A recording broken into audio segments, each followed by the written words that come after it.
Evolution, a deliberate yet subliminal process for all but humankind. We cannot wait.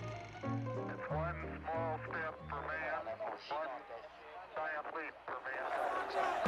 He's on the move.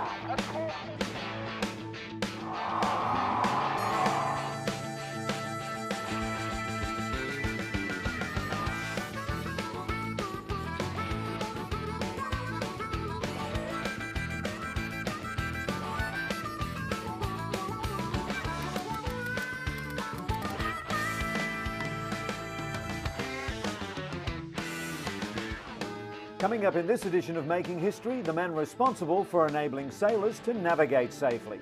John Harrison invented a clock that would keep near perfect time on the high seas, therefore making it possible to plot longitude. Captain Cook, arguably the greatest explorer ever, sailed the Endeavour around the world and discovered Australia. Centuries later, a very different ship bearing the same name makes an equally impressive discovery. And it was conceived as an entry for a competition for Millennium Architecture in Britain. When the competition was scrapped, the designers were so convinced of its worth, they went ahead with the project anyway. In its short life since March 2000, the Millennium Wheel, better known as the London Eye, has become Britain's top tourist attraction and is second only to the Eiffel Tower in Europe.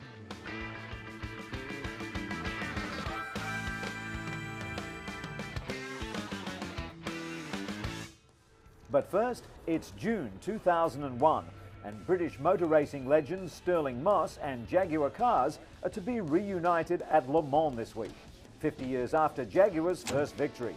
Stirling Moss will drive the famous Jaguar C-Type in the inaugural Le Mans Legend race, which is being staged to celebrate the heritage of the 24-hour event. The combination of Stirling Moss and the Jaguar C-Type is a legendary one. This week, the partnership is being reformed for an historic event.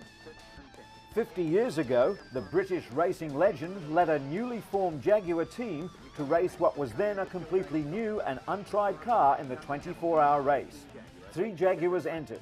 They led for most of the way, before 2 pulled out with technical problems. The third went on to win at record speed, the first of a long line of successes for Jaguar in the French race. A C-Type won the race again in 1953.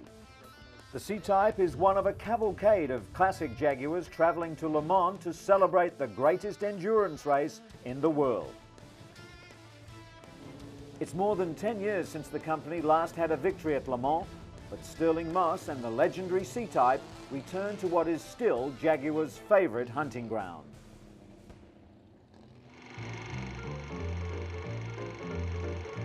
One small step for man, one giant leap for mankind.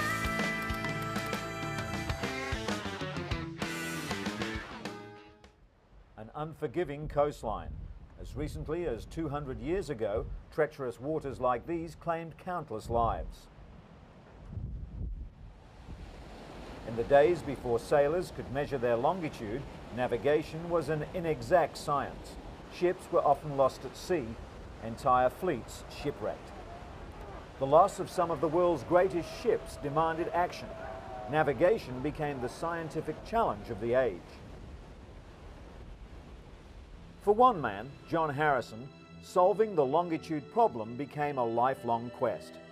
His achievement, against all the odds, is hard to quantify. It was from this small village in northern England that John Harrison began that quest in the early 1700s. A carpenter who taught himself clockmaking, Harrison studied village life around him. He'd been a bell ringer at the local church since his boyhood, and this helped him to reassess pendulum theory, part of a sophisticated theory of horology that he developed single-handedly. Today, the only public monument to Harrison in the area is the local school which bears his name. The tribute is understated. Few remember that he challenged the greatest scientific institutions of his time and transformed the fortunes of the world's leading seafaring nation. Now, though, efforts are underway to ensure that Harrison's contribution to the measurement of time is more widely recognized.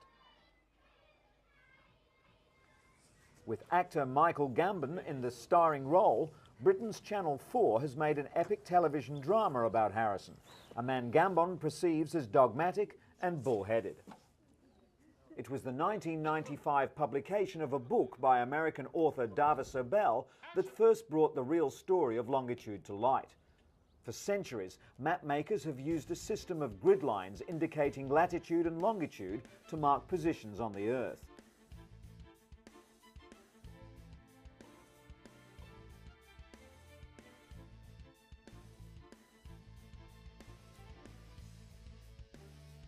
Navigators on 17th century ships knew from measuring the angle between the midday sun and the horizon how far north or south they lay. But their east-west position, their longitude, was perilously elusive. Longitude is a function of time, and what you really need to know is time back home at the same instant as you refer to your local time. 17th century pendulum clocks kept time accurately enough, but they couldn't withstand the motion of a ship or the variations in temperature encountered on long sea voyages. In 1714, public pressure forced the British Parliament to offer a reward for whoever could discover a way of measuring longitude. The prize money was £20,000, worth £6 million today. It prompted a rush of pamphlets promoting oddball ideas. One scheme involved keeping on ship a dog previously wounded by a knife held in London. Plunging the knife into special powder at midnight caused the dog on board ship to yelp at noon. Hogarth's etching shows longitude lunatics searching for weird solutions inside the walls of an asylum. Finding longitude became known as the work of madmen. Yet with sailors able to tell the time on board ship from the Earth's rotation around the sun, Harrison knew that the answer lay in being able to make an accurate comparison with the time at home. An error in the clock of 1 minute would put a ship 60 miles off course.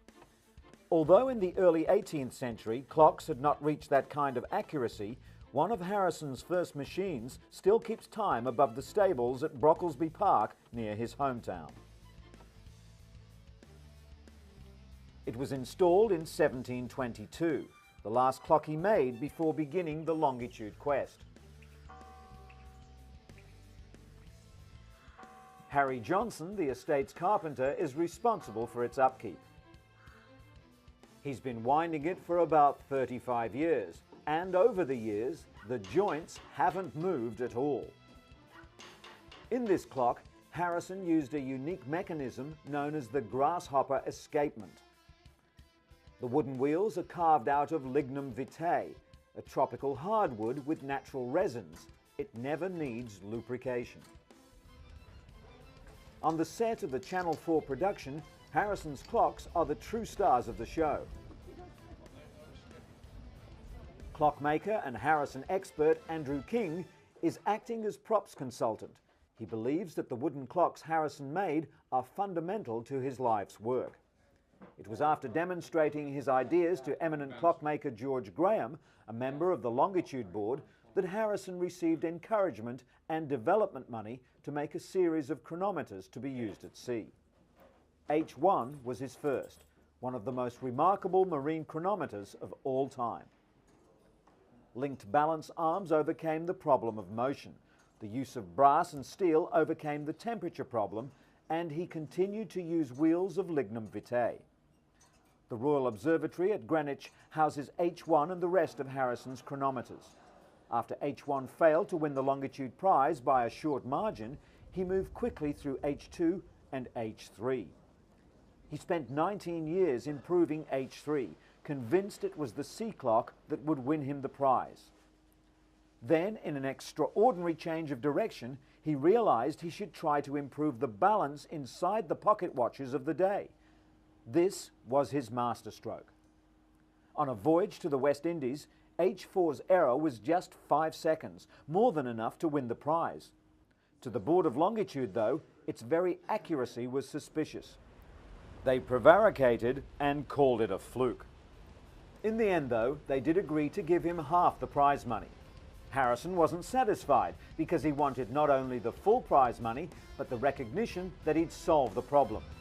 Harrison was granted the full prize just 2 years before he died. Accurate navigation had arrived, enabling ships to exploit the world's greatest trading opportunities. Now, as then, the secret of knowing where you are anywhere in the world is simply knowing what time it is.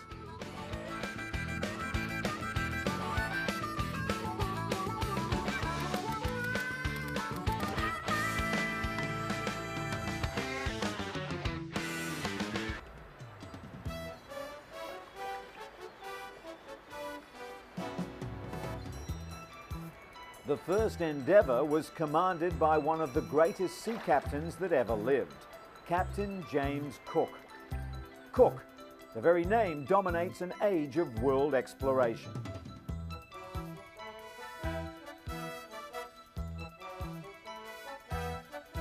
At the helm of the Endeavour, he sailed across the Atlantic Ocean, hugging the coastline of South America around the treacherous Horn and into the vast Pacific Ocean. The voyage of Endeavour took him to the island of Tahiti, then on to New Zealand, before making his way to the warm waters of Australia's Great Barrier Reef.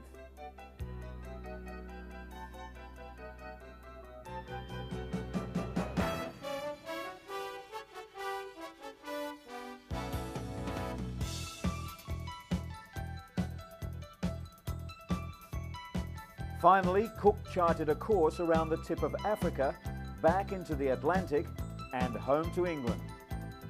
It was a voyage that lasted almost 3 years.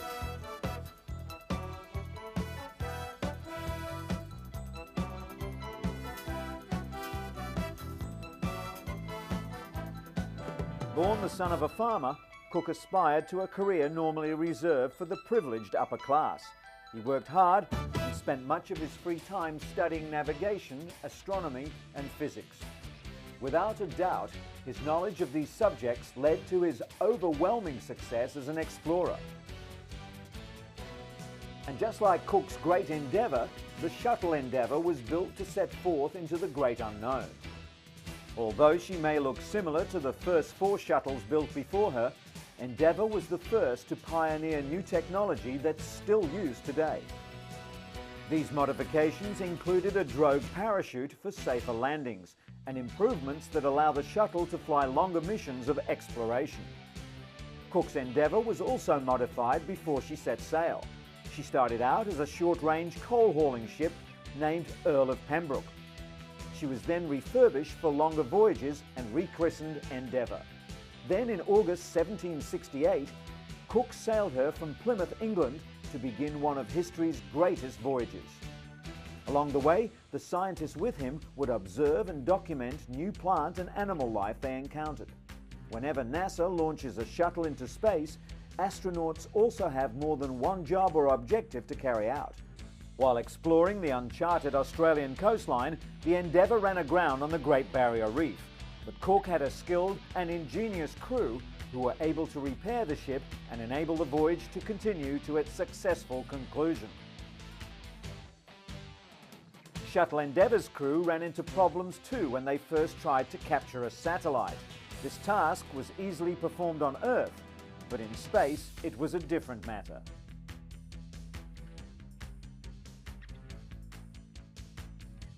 But in a case of history repeating itself, the crew of the Space Shuttle Endeavour was able to devise a new plan of action and successfully completed their primary mission objective.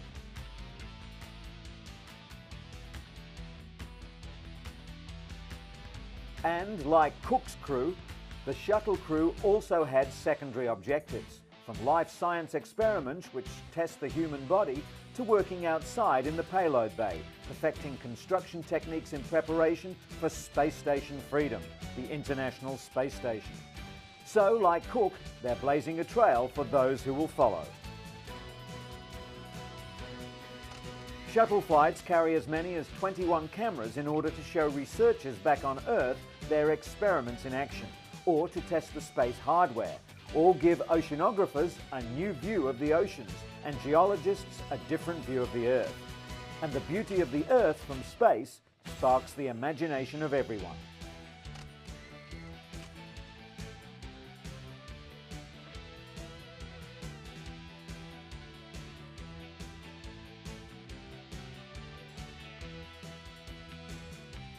Astronauts can send images from space as they happen, via satellite, but they also bring back a lot of pictures.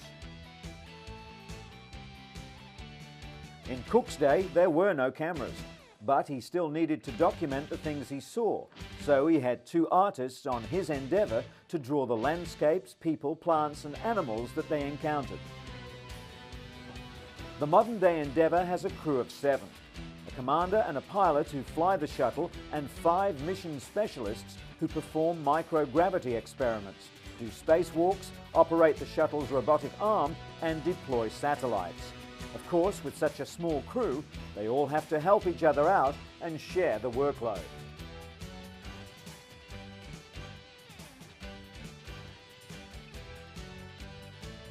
For example, while some of the astronauts are spacewalking outside the orbiter, the rest of the crew are all busy with jobs that make their trip outside possible. So there's a lot of coordination between each crew member. On the shuttle, 7 people have to live and work in a volume equal to half the inside space of a school bus. The first Endeavour had a crew of 90 on a ship that wasn't equipped to carry half that many. This meant they had to make use of every square inch of space, just as shuttle crews do today. The typical food on a long voyage, such as Cook's, consisted mainly of salt, pork and bread, with a little rum thrown in. Because of diets like that, many sailors of the day got scurvy, a disease caused by a lack of vitamin C. But things were different on Cook's ship.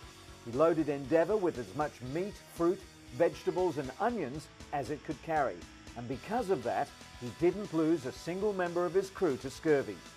Health and hygiene is vital aboard the newer Endeavour too, so if one of the crew members becomes ill, 2 others are trained as medical officers. Using the shuttle medical kit and the medical checklist, the crew medical officers can treat problems as simple as a headache or something as serious as a heart attack. One definite advantage the shuttle crew has is climate control. Their life support system keeps the crew compartment at a comfortable 25 degrees Celsius. On Cook's voyage, Endeavour sailed through the frigid waters off the tip of South America and to the tropics near Tahiti, all without air conditioning or heaters. To help navigate the shuttle, it's pointed up at the stars. A device called a star tracker is used in much the same way as Cook used his sextant. The star tracker allows the pilot to accurately determine the orbiter's attitude in order to complete delicate manoeuvres. During his voyage, Cook discovered and charted New Zealand, proving that it was actually 2 islands. He charted the eastern and northern coasts of Australia, and he circumnavigated the globe, bringing back a wealth of scientific information about the flora and fauna of that part of the world. He overcame great odds and obstacles to make his dreams come true. With hard work, study and perseverance, Cook became one of history's greatest explorers. Today, a new voyage of Endeavour is keeping the spirit of exploration alive for us all. In 1988, school children from across America were asked to help name their newest space shuttle orbiter. One of their requirements was to name it after a great sea vessel or scientific exploration. Was there any wonder they named it Endeavour?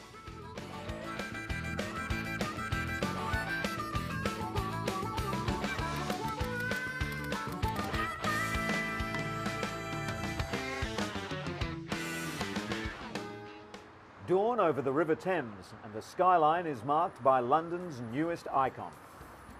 The Millennium Wheel, affectionately known as the London Eye, opens in March 2000 to support and scepticism. The skeptics have melted away, and the Eye has a busy day ahead. An army of cleaners start work at dawn, giving each of the 32 capsules a thorough going over, inside and out, to ensure a smudge-free view. The high-quality glass deters dirt from sticking, and only deionized, purified water is used to avoid streaking and ensure no harmful discharge enters the Thames. Everything is perfect for the first visitors at 9 a.m. They board their bubble and float above the capital to be wowed with the best views of London. At 135 metres high, the Eye is the tallest structure in London open to the public. The view is distinct and unimpeded, an uninterrupted panoramic view for 25 miles.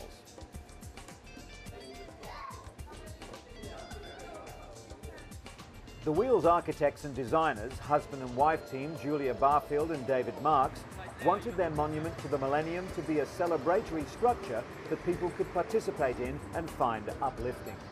As the sun gets higher and the sky brighter, more people are drawn to the Eye. It's the busiest time of day and crowd management strategies are needed.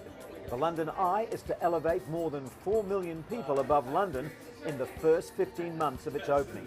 Its busiest day in the first year will see 20,000 visitors take a ride. The breathtaking views of London seem to enhance a special occasion. Tonight, Carl Goodmanson, visiting from Australia, has been surprised with a 30th birthday treat.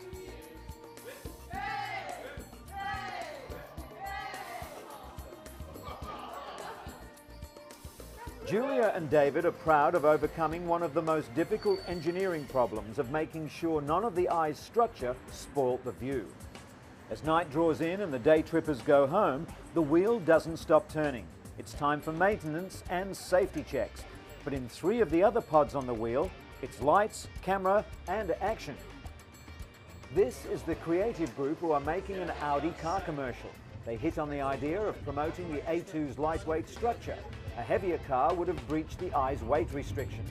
Special arrangements have to be made to get the car on board. The doors of the pod are removed to maneuver the car in position with a hair-raising margin of 1.5 millimeters on either side. The sight of a car lodged in a pod on the London Eye causes a stir with visitors during the week's shooting. In the same week, both the Eye and the Audi are to win prizes in their own categories in the Design and Art Directors Awards. London's Millennium Wheel has now become part of the landscape. It's a familiar view from many areas of the capital, and while it only has planning permission to be on the Thames South Bank for 5 years, it has an engineering lifespan of 50.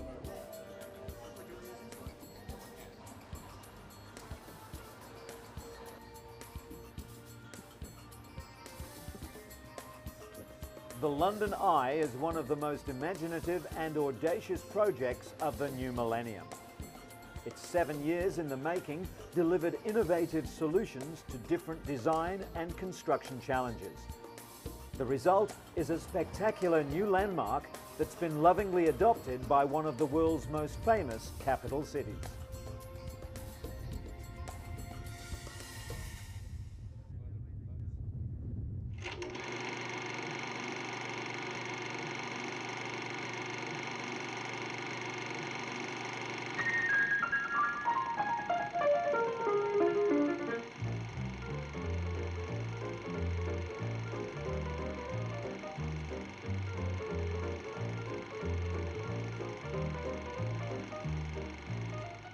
It's one small step for man, one giant leap for mankind.